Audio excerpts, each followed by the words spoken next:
1945 সালের 16 জুলাই এক বিজ্ঞানী আকাশের দিকে তাকিয়ে ফিস ফিস করে বলছিলেন, আমি এখন মৃত্যু, একজন বিশ্ব ধ্বংসকারী। তার নাম রবার্ট ওপেনহাইমার। কিন্তু তিনি কি জানতেন তার তৈরি বোমা একদিন 9টি দেশের হাতে ছড়িয়ে পড়বে আর পৃথিবীতে জমা হবে 12,000-এর বেশি পারমাণবিক অস্ত্র।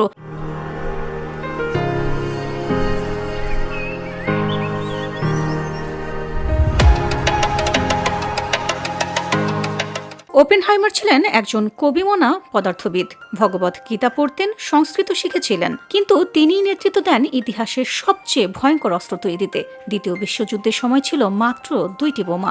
আজ বিশ্বে আছে 9টি পারমাণবিক শক্তিধর দেশ, আর সেই দেশগুলো হলো রাশিয়া, যুক্তরাষ্ট্র, চীন, ফ্রান্স, যুক্তরাজ্য, ভারত, পাকিস্তান, ইসরায়েল ও উত্তর Korea.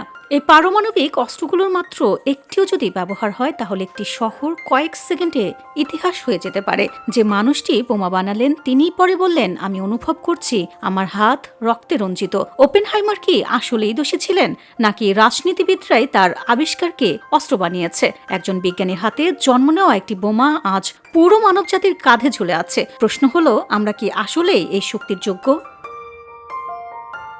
VOD Bangla news desk.